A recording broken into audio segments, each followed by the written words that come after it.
You be seated.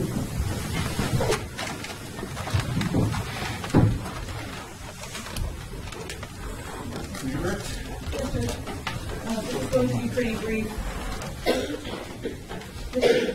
Mr. Hawkins, when we talked yesterday, you had said on direct examination that the time that the defendant, Mr. Torgerson, picked you up in the Jeep, it could have been later than 1 a.m. Do you know exactly what time he came?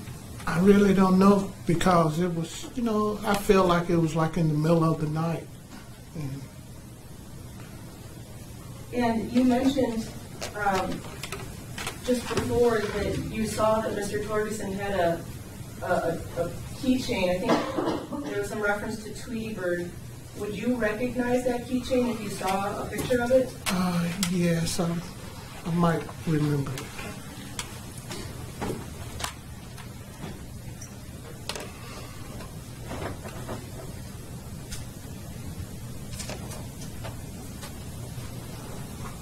Mr. Hawkins, I'm going to show you what's been marked as Exhibit 256.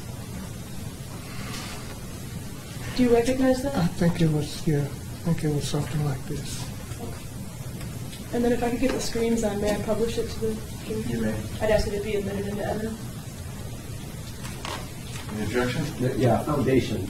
Right. May we approach?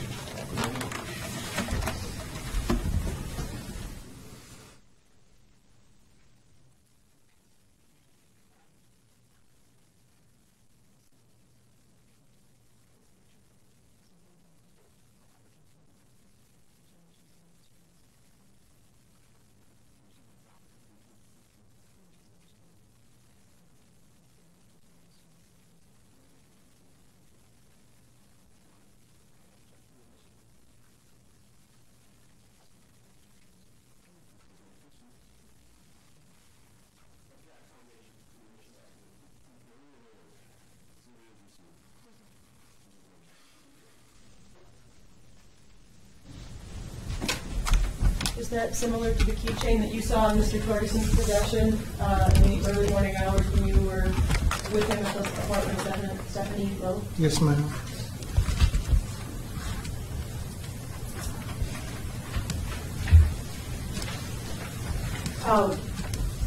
There was some questions from Attorney Wilmoth about if you had ever seen a tarp with Stephanie Lowe. Your testimony is that you did not ever see a tarp? I never saw a tarp. Do you remember, as you sit here today, what color Ms. Lowe's bedding was? If you don't know, I'm thinking it was maybe a white or light blue. I can't really remember.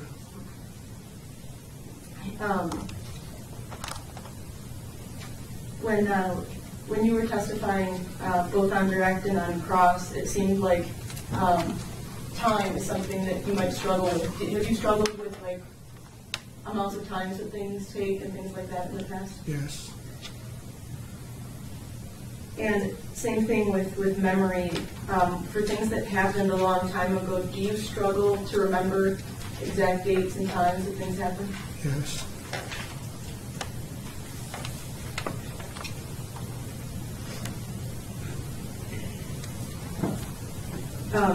Attorney Wilmoth asked you a number of questions about whether or not you were lying, and a couple of times you said that, oh, I didn't tell them that yet, or I was denying, but then you said you were telling the truth. Can you explain what you meant?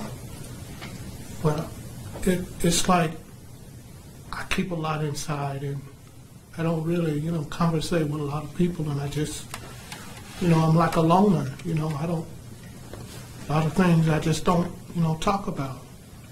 Mr. Wilmoth, Attorney Wilmoth was asking about very specific dates.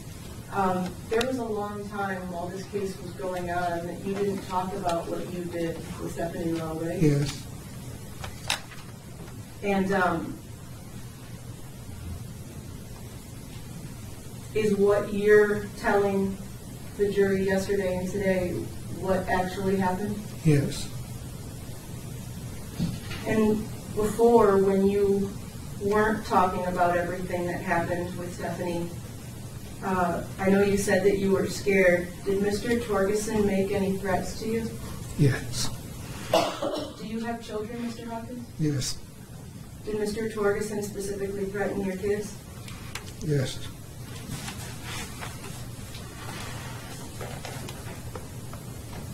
Now, during the course of this investigation, did your pastor ever tell you what to say?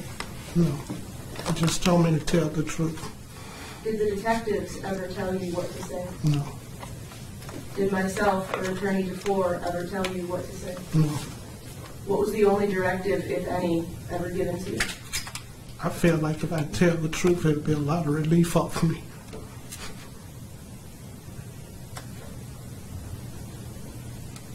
Were there times that you and Ms. Lewinsky were attempting to help the detectives find Ms. Lowe? Yes. And were you able to do that?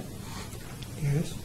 You two weren't able to actually find Stephanie, right? No. But you tried? Because I couldn't remember. Mr. Hawkins, you waited a long time to tell everyone what you're telling us here yesterday and today. Why are you telling everything now? Because I feel like I need to tell all the truth. And have you been promised anything? No.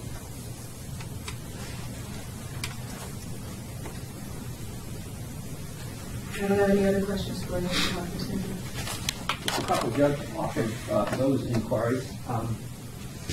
We talked, I want to talk about the Tweety Bird keychain. Okay? Yes. You've talked about that with law enforcement before, that picture that you were showing today? I remember I said that I remember he had a keychain, yes. Talk about that picture, that Tweety Bird? No, it's the first time I saw that picture. When did you talk to law enforcement about the key chain? If you remember, within the last few weeks? That was very quiet. Did you say key or keychain? Counsel. Read it back, please, ma'am.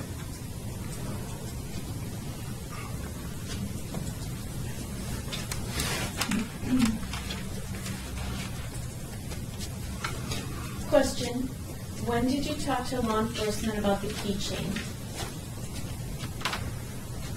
When did I talk to him about it?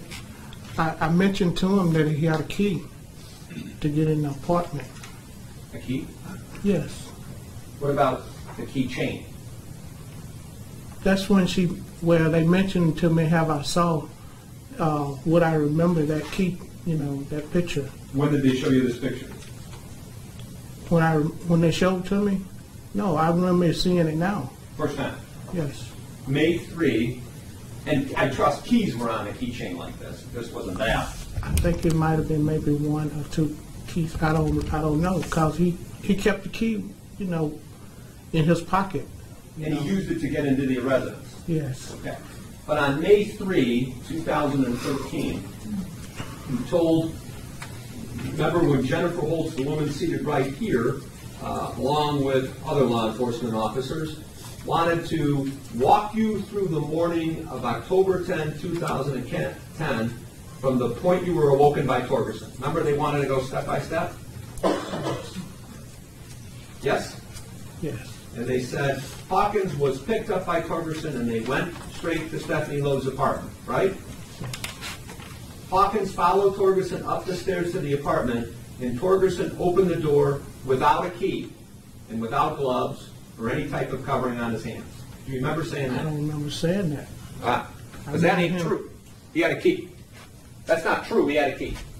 He had a key, yes, to get in. Right. And you remember on October 24, 2013, October 24, 2013, which was a long day with Andrea Wadinsky and Lieutenant Kolb and Detective Holtz on the trip up north. Remember? Yes. Yes? Yes, I remember. And you remember telling Detective Holtz at that time, Hawkins described Torgerson entering the top apartment door, but didn't recall how Torgerson entered it because he was behind him. You remember that? I told him I was behind him, and you know, he entered with a key.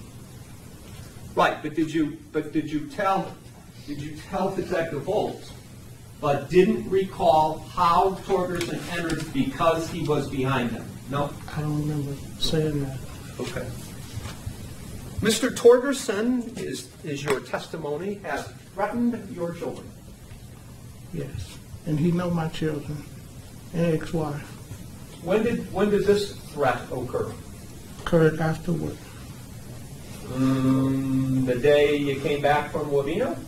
No, it wasn't that day. You know, it was like maybe a few days afterward. You know, he told me that, you know, that no one knows about this but you, and I can't snitch. You know, that was his words. You know, on him. Or he'll do something to your children?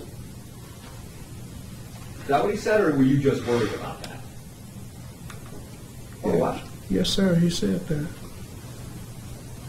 What did he say? It was like a threat to me. What were his words? Pretty serious business, so I trust you. Yes, and I can't remember word by word what he said. Your children are in Alabama. Yes. Since November 1, 2010, after the threat, you've been in California. Yes. I have no further questions of this witness. And I went back to Alabama too. Any other questions? Just one. Mr. Hawkins, do you remember if Mr. Torgerson used the keychain on the bottom door of the apartment or the top door? If you remember.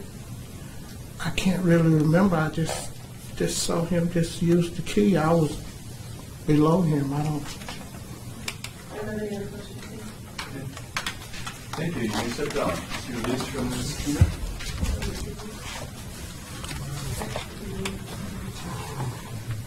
Actually, I think just on the chance that he might get recalled for the rebuttal, we don't keep him under. Okay.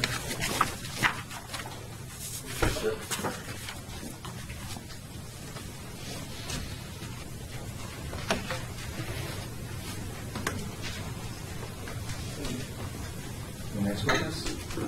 Yes, Your Honor, the state would call Dr. Michael Steer.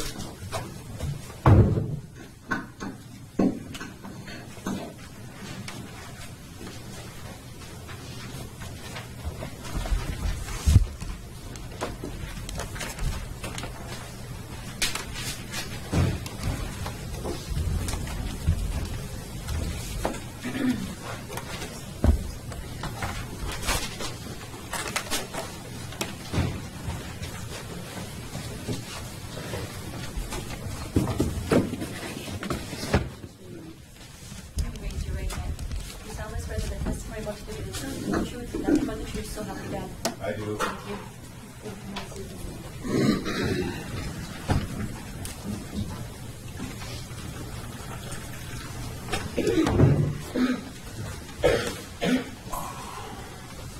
Would you state your name for the record, please, and spell your last name for the court? Michael Anthony Steer, spelled S as in Samuel, T as in Thomas, I-E, R as in Robert.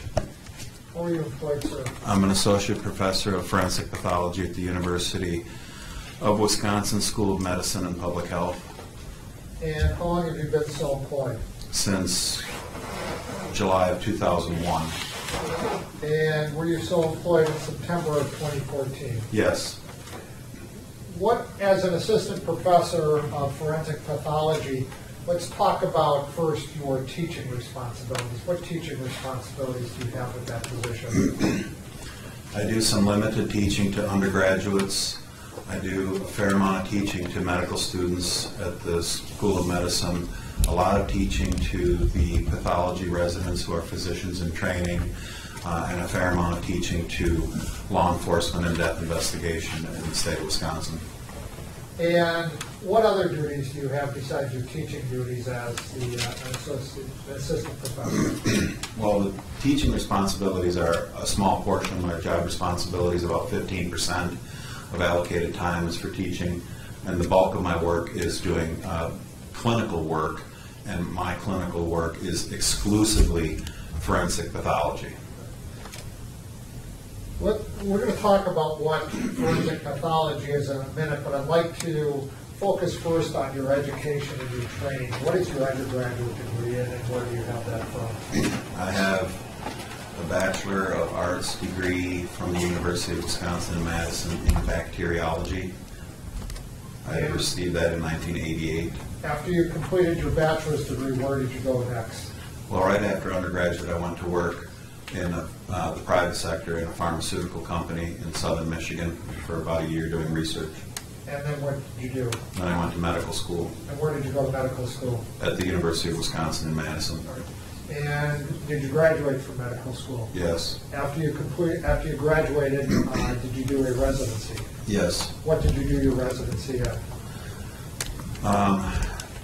Pathology. There are two parts of basic pathology. There's anatomic pathology, which is the study of diseases as manifested in tissues.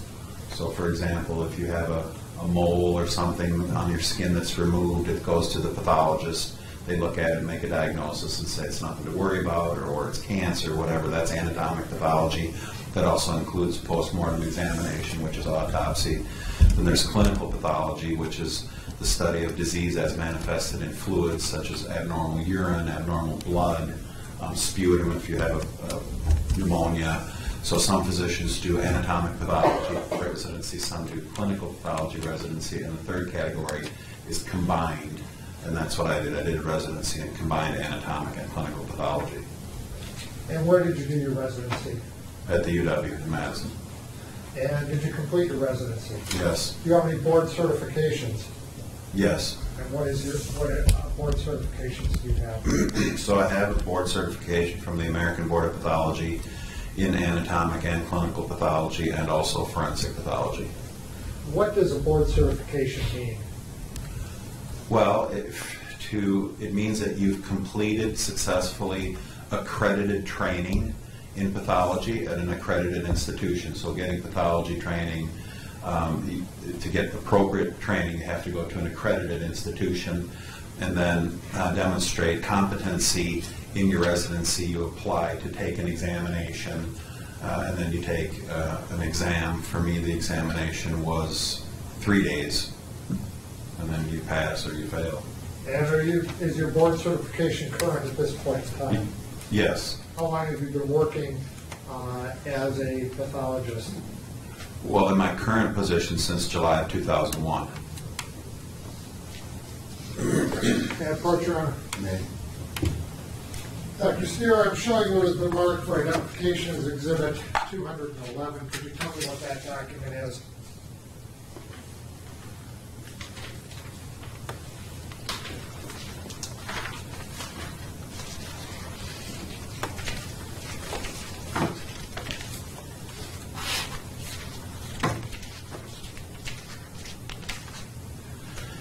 Yes, the exhibit you present me with marked 211 is a photocopy of my CV.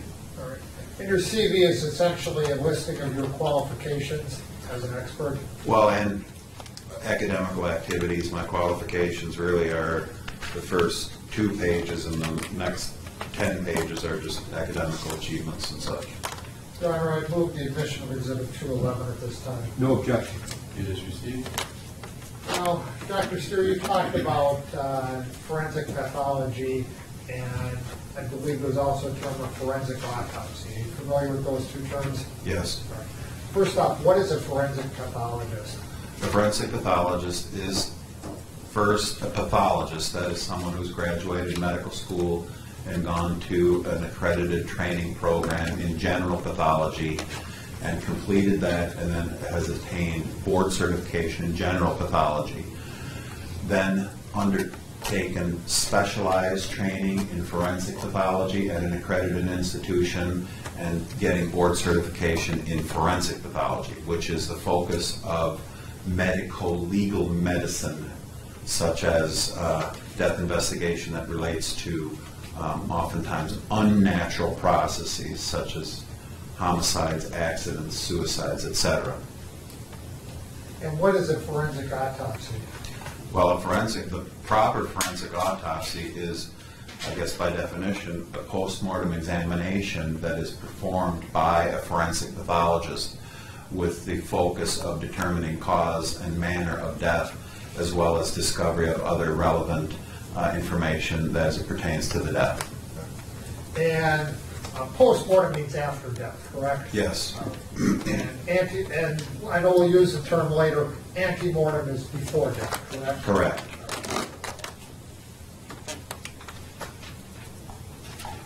Did you conduct a forensic autopsy on remains that were identified to you as being Stephanie Lowe? Yes. At the time that I examined the remains of Stephanie, we, as a team, believed she was Stephanie, but the confirmation of her identity came at a later time. And, Your Honor, for the record, prior to Dr. Steer testifying today, the parties reached a stipulation which I would like to advise the court or the jury of, and that stipulation is that there was a body bag that Stephanie Lowe was received in that was attached by a dead member of the Wisconsin State Crime Laboratory named Tiffany Bickman, who is unavailable due to a new work assignment that she has. But the parties stipulate that that was, in fact, the tag that was put on there by Ms. Bickman after the body was recovered in Forest County near Wabeno. So stipulated. Okay, that'll be accepted. And another stipulation, Your Honor, that is part of Exhibit 212 is the examination of the dental records of Stephanie Lowe, as well as the jaw and teeth of the remains that were recovered in Forest County that was done by a forensic odontologist, which is a forensic dentist, that being Dr. Donald Sibley, and that Dr. Sibley identified the remains as being Stephanie Lowe based upon those dental records. So stipulated. Accepted. Thank you. All right, Doctor, with those understandings, I'll show you a couple documents and ask them.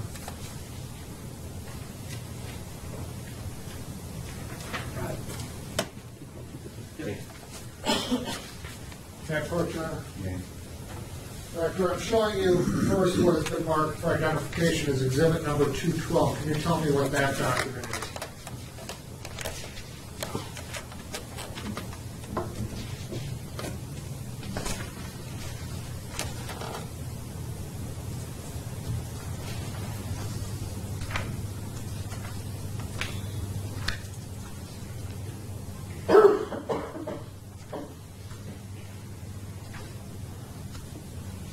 Yes, the document you present me marked Exhibit 212 is a photocopy of the autopsy findings that I performed on examination of the remains of Stephanie Lowe.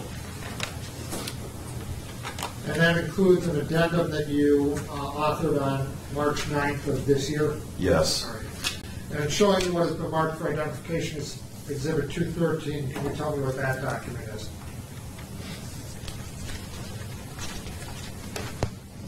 Yes, the document that you present me with marked Exhibit 213 is the most recent toxicologic analysis on a specimen that I acquired on the remains of Stephanie Lowe by NMS Laboratories in Pennsylvania. And is that the type of document that you as a, and those results, are those the types of things that you as a forensic pathologist will often rely upon in reaching a decision as to cause and or manner of death of an individual? Routinely. And was it one of the items that you relied upon in reaching a conclusion in this case as to manner of death or cause of death? Both. All right. Your Honor, I would move the admission at this point in time of Exhibits 212 and 213, 213 only as being part of the basis for Dr. Steer's opinion under 907.2. No objection to 212 or 213. They are received. All right. So, Doctor, let's start then, and I want to talk to you then about the forensic autopsy you did on Stephanie Lowe, okay? Okay. All right. When you do a forensic autopsy, what's the first thing you do when you're doing that autopsy? Well, the very first thing is a notification that I receive from an entity that is requesting my service, be it a medical examiner, a coroner, or law enforcement, sometimes an attorney. And in that process, there's the initiation of information gathering that allows me to plan the procedure. There are what I would call ancillary procedures or extra procedures that I don't do all the time, such as x-ray. Sometimes there are persons participating that aren't there all the time, such as crime lab. So the first thing that happens is there's a convey of information to me that allows me to plan and schedule the procedure. And did you get that type of information in this case and then plan and schedule the procedure on the remains that were identified as Stephanie Lowe? Yes. And did the remains come to your facility to do that autopsy? Yes. How did they come to the facility? Well, by motor vehicle. I don't remember what kind of vehicle. Okay, and I'm not concerned about that. When you first saw the remains, how were they in some type of a bag or container? Almost certainly, there has to be. Yes, I would say that. Yes. All right. And it was sealed? Let me double check.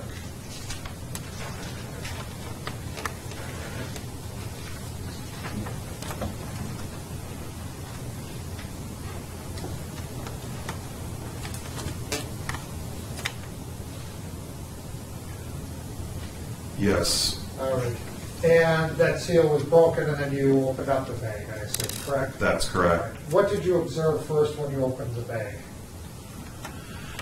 Well, there were two bags actually, an outer bag, and then within the outer bag was another bag that was subsequently opened, and then there's a visual inspection of the remains from outside in, meaning what is on the outside of the decedent, be it clothing or anything basically, and there's a piecemeal examination of the decedent that follows a progression.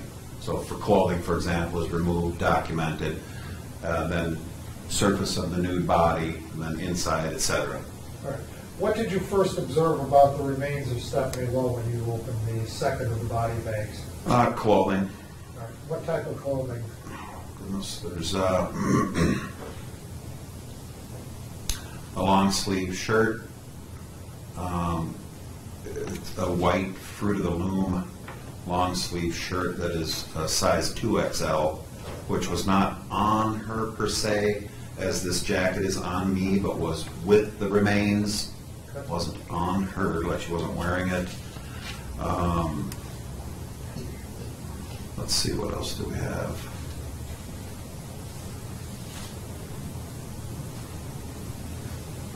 Some pants. Pants are Amethyst brand, size 5, bikini style underpants, turquoise and blue in color, and 4 upper garments, 3 camisoles, and then a flowered short sleeve shirt, as well as a blue and turquoise bra. No shoes or socks. All right. And what was the condition of the remains of Stephanie Lowe as far as the general condition? There's features of, let's see, subterranean decomposition. That is decomposition below the surface of the earth. Was the body intact? Relatively, but not fully. What was missing?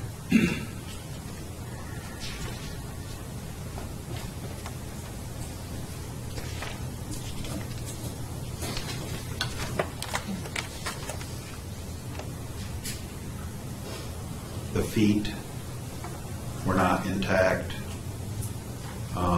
Much of the surface of the body, probably I could say all of it, was discolored from decomposition to varying degrees, from aqueous, meaning water. You know, if you put something in a pot of water and leave it there for 2 weeks, it doesn't look right. Mold and other biologicals that grow under the surface of the earth and in that environment. The hands were relatively intact.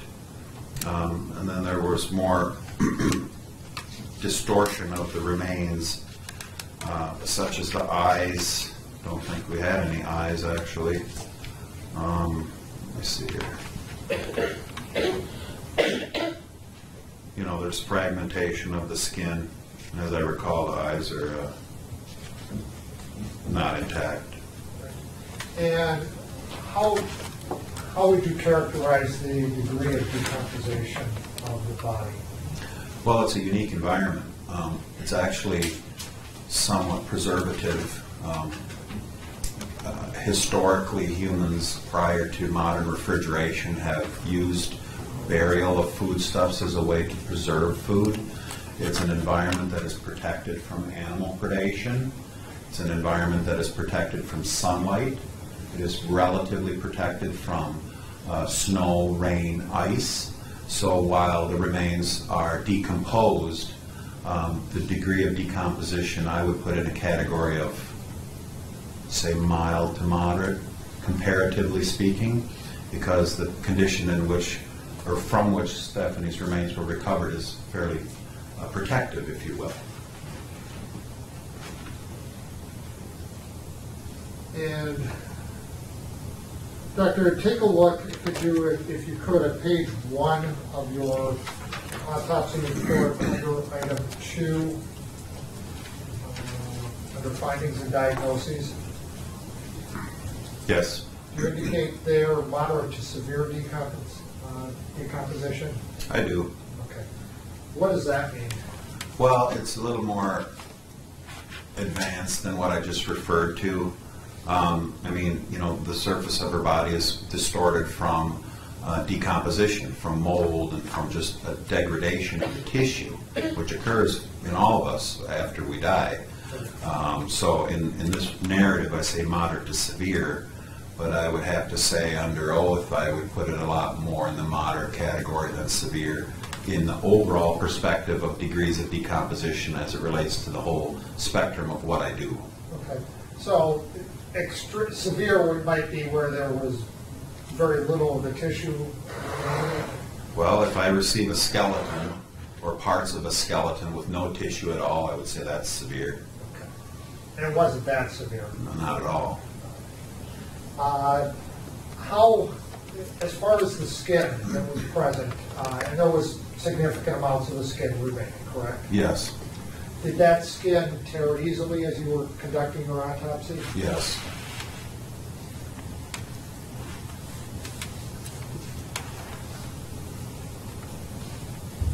Now, in addition to the clothing, did you find any other personal items when you were conducting the autopsy? I believe so. All right. Specifically, did you find a key? Yes.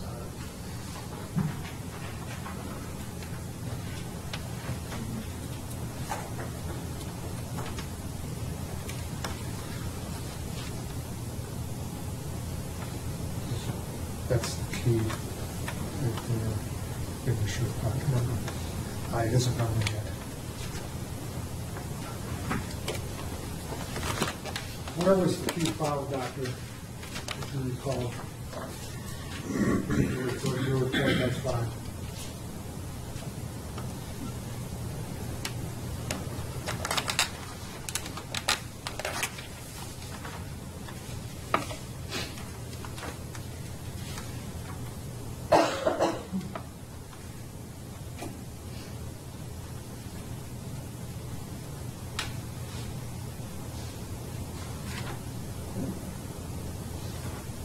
In the outermost camisole.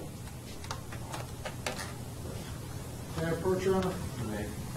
Showing you Dr. Stewart has been marked for identification as Exhibit 257. Does that photo show that key that we're talking about, where it was recovered?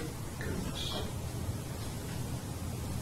Yes, it does. This photo marked Exhibit 257 shows a key recovered from apparently a pocket of the one of the upper garments of the remains of Miss Lowe. May I publish, Director, taking a look on the screen, this is the photo that we're talking about. Is this the key right here, just towards the middle of that item, or that photo? So what you're pointing to, saying is the key this here, yes, this is it shows a darkened kind of round ovoid object with a yellow spot on it, below which is a circle, which is the hole for the key, and the rest of the key extends into the darkness of this pocket in this image that you're projecting today. And was that the location where you found that key as part of the autopsy? Yes. Dr. Steele, I'm going to show you, and I should mark this.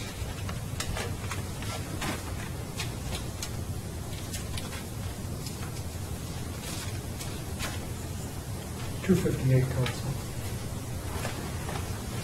Dr. Steele, I'm showing you what is the marked for identification as Exhibit 258, which is a paper bag, the contents of which I have removed.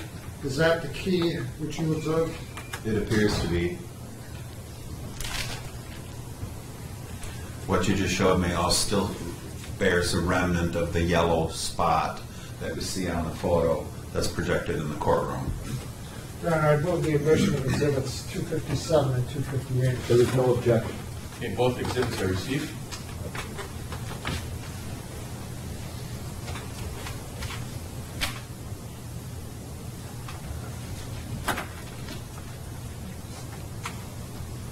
By the way, Doctor, the items that you recovered from in the autopsy, including clothing, the key that we've talked about, and any other items, were those turned over then to law enforcement after you were done with your autopsy? Not everything, Okay. but the personal effects were I retained tissues for examination under the microscope, and I retained some additional tissue for additional analysis, Right. which we ultimately used and sent to the laboratory for toxicology testing that was referred to in Exhibit 213. Okay.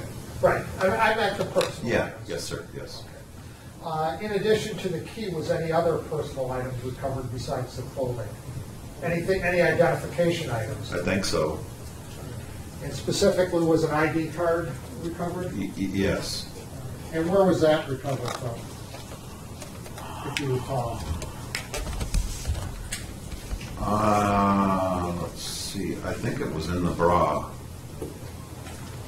Trying to see.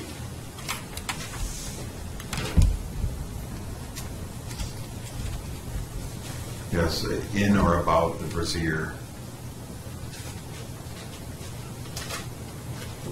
259 counts. Dr. Steer, I'm showing you what is the marked for identification as Exhibit 259, which is a paper bag containing an ID card. Is this the ID card that was recovered? Well, I don't have specific recollection of the photo, but I do have recollection and documentation of the name on the ID as Stephanie, middle initial A, last name Lowe, and then I also make reference to the date of birth on the ID, which is 9/29/88, which is also on the ID that you're presenting me with, marked Exhibit 259. So it appears to be the ID that you recovered. Yes. Your Honor, I move the admission of Exhibit 259 and ask to publish. There is no objection. It is received, you may publish it. And so, Doctor, let me zoom in a little bit on this. It appears that ID, according to the ID, was issued on October 1st of 2010. I can't see that. It's not in focus enough. Maybe if we bring it back up here and take a look. Is that correct? It was issued on October 1st, 2010. So approximately 9 days before Stephanie Lowe died. I don't know when she died. Okay. Assuming that she died on the date she disappeared, which was October 10th of 2010. Okay.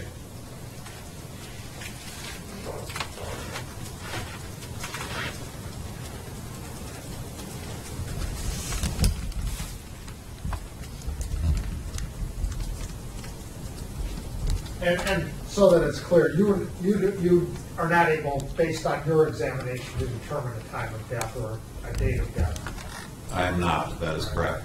All right.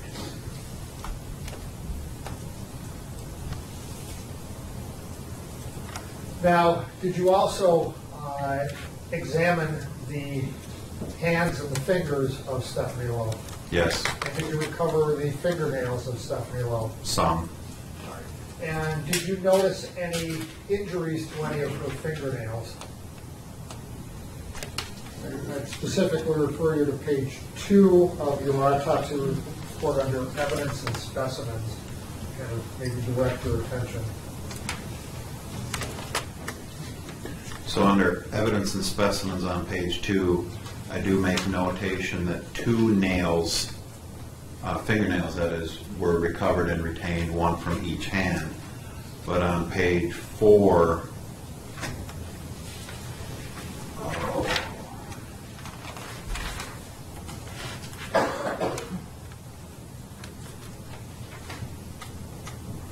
I make note that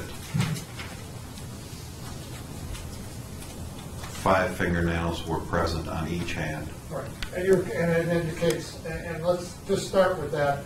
It indicates that samples from all 5 fingernails on each hand are tested. Samples are taken from all 5 fingernails. I'm sampling them, I'm not testing them.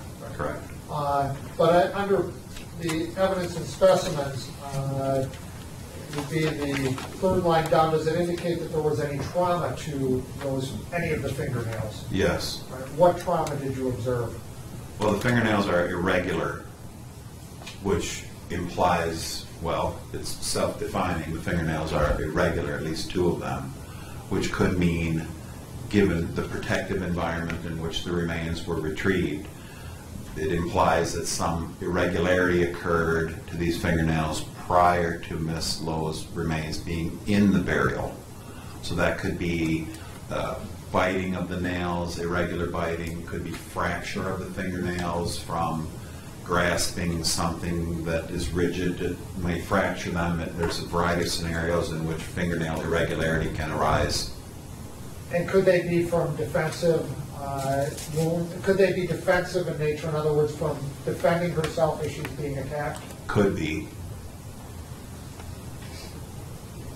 And there were just 2 of those, 1 on each hand, correct? That are irregular, yes. The others appeared to be regular. Correct.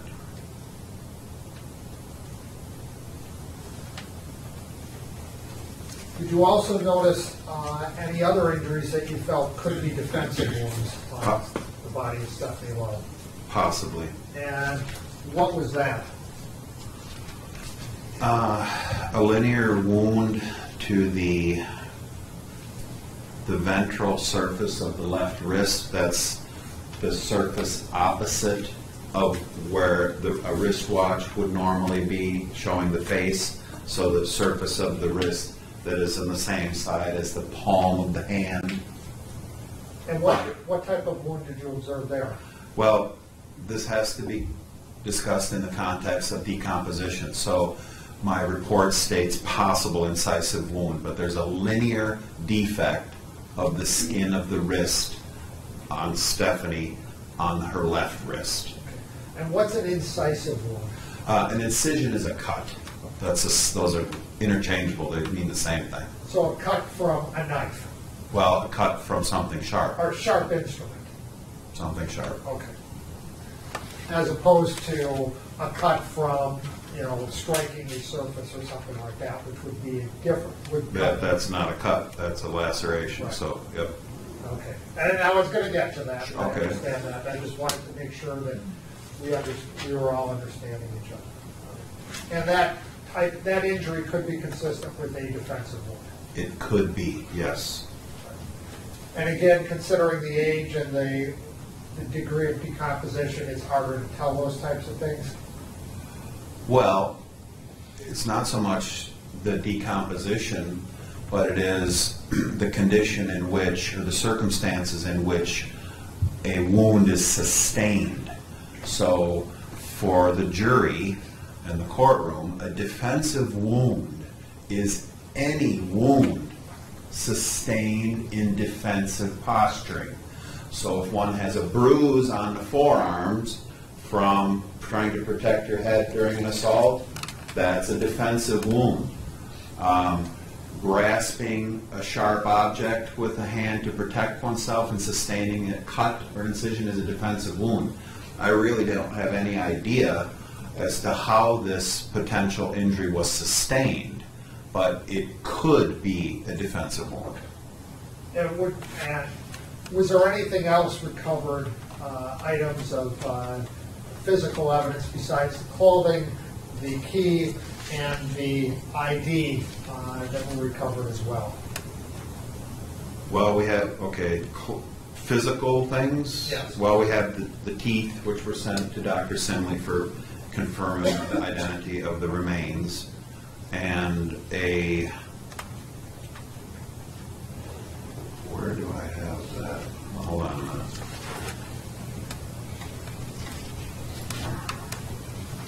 Well, there's a portion of a knife blade. I'm trying to find it in my autopsy report.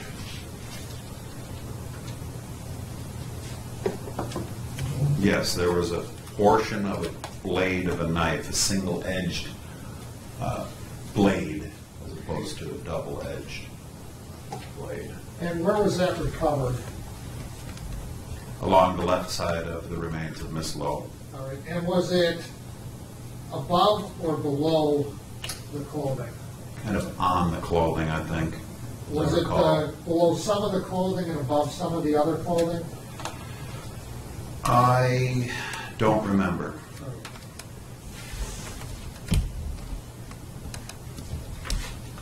I'm going to show you what was previously marked and admitted as Exhibit 255. I ask you, does this appear to be the portion of the knife blade that you observed? It appears to be, although it's really very clean as I'm looking at it today. It was not that clean? No. All right. And it appears that this is a knife blade that was broken off, correct? Yes. All right.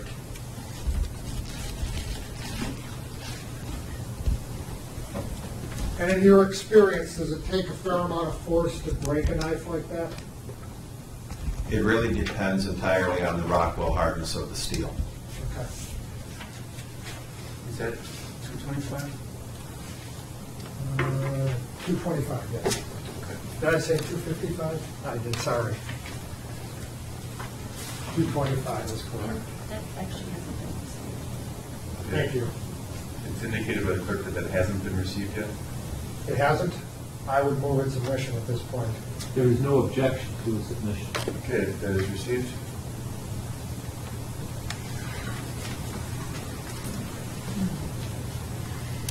Now, Dr. Steer, did you observe any indications of trauma to the head, Stephanie Lowe?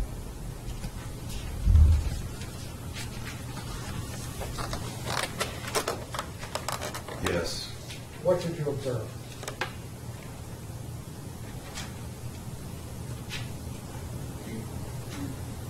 A tear to the scalp of the left side of the head of the remains of Miss Lowe. And was that the front or the back of the head? Or the side?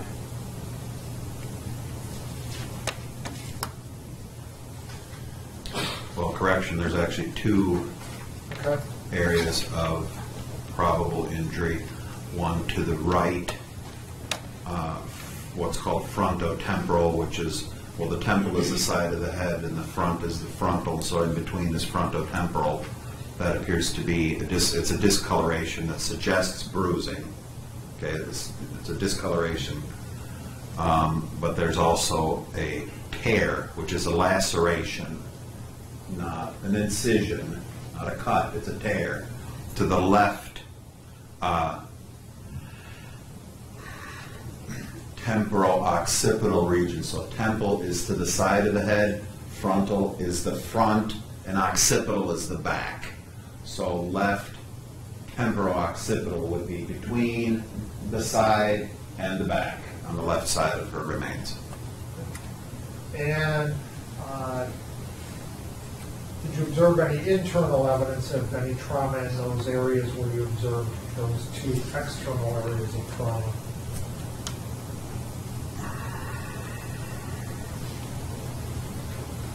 Well, the scalp itself, the tissue of the scalp is discolored, so that could be regarded as internal, but not inside the skull. Okay. If that makes sense. All right. Now, those injuries, are you able to determine if those were ante-mortem or post-mortem for sure? Not really. Okay.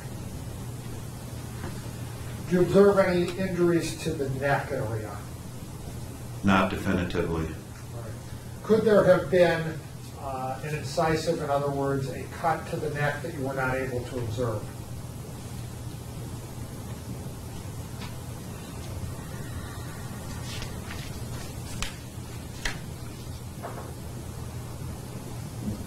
I believe so. And why is that? Well, the degree of decomposition. And if I think about how I define cut, there are degrees of cuts that can be very superficial cuts, such as a paper cut, that can bleed, even if it's only a millimeter or a fraction of a millimeter into the skin. And with the degree of decomposition that Ms. Lowe's remains were in, I could not definitively exclude some form of cut to the neck. Could not exclude that. Now, Dr. Steer, if you stab someone, even a stab that could cause death, is there always going to be a lot of external bleeding? You use the word always. No, the answer is no. Not Is there always. frequently going to not be a lot of external bleeding, even if you stab someone sufficiently to cause death? Well, I hate to be a splitter, but how do you define a lot? All right. You know? Okay, well, that's fine. I mean, probably a good point. Did you observe any indications of a significant stab to the chest area? No, All right. And why not? because I don't believe it's not there. I don't. So first of all, a stab is technically defined as a sharp force wound or a cut that is deeper than it is long. So it requires an identification of a probable sharp force wound and then a measurement. And if the measurement is deeper in the tissue than it is long, it qualifies as a stab. And I did not identify that to the chest of Miss Lowe. All right. And do you believe that, were there any internal indications of significant incisive wound of any type in the chest area? None. And what would you generally look for? Well, I'd look for the actual wounding itself of the skin, if possible, of the tissue under the skin. In the example of the chest, there may be incisive injury to the bony structures of the chest, that would be ribs or sternum, and then the tissues within the chest, be it the lungs or the heart or the esophagus or aorta, the other structures in the chest.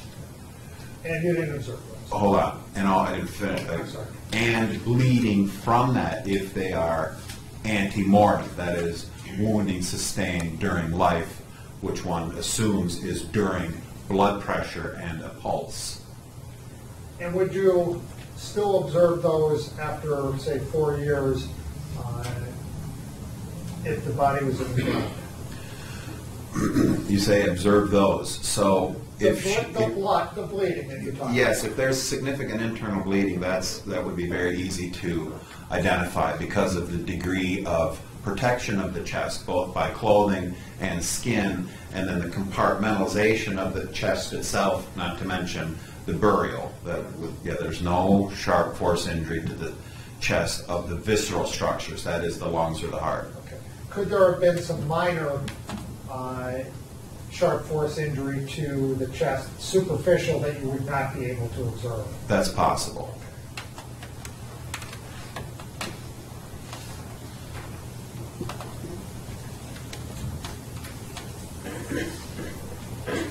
Now, Doctor, you testified that there was this broken knife that was recovered that was with the body. Does that play any role, or is that significant in any way in your reaching a conclusion as to cause and/or manner of death? Yes. Why? Because of the category in which I diagnose the findings, okay, the category in which I diagnose the findings, there are criteria for that diagnostic category. And one of the criteria is, quote, suspicious circumstances. So it is not commonplace to retrieve a portion of a broken knife blade at autopsy. That's not common, and I think that by itself raises suspicion. I think in my career of nearly 4,000 exams, I've retrieved broken knife blades maybe a half a dozen times, if that. So that's part of what went into formulating the diagnosis that I gave. And so that's a suspicious circumstance. I believe so.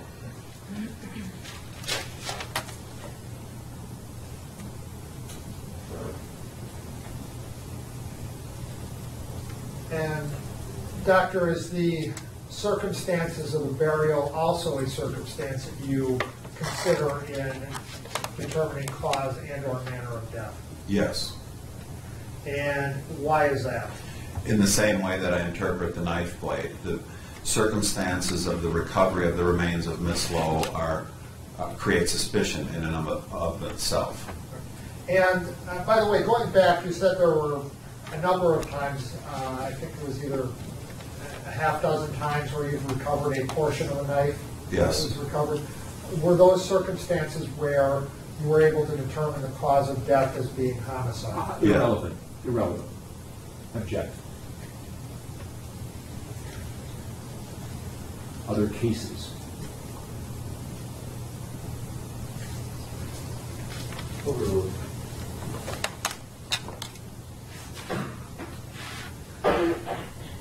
Were there any other circumstances that you observed, just as it relates to what was recovered with the body or the circumstances of the burial, that you believed were important in eventually coming to a conclusion as to cause and or manner of death in this case? Other circumstances, As far as just the condition of the body, items found with the body, or the conditions of the burial? And we'll get on to other things as well. not really. Okay. Were you able to eventually come to a conclusion as to cause and or manner? Oh, actually, going back, something I want to talk about first. Strangulation. You're familiar with strangulation? Yes. And that is something you've observed in your practice, individuals who have been strangled, correct? Yes. Did you observe on the remains of Stephanie Lowe any definitive indication of strangulation? No.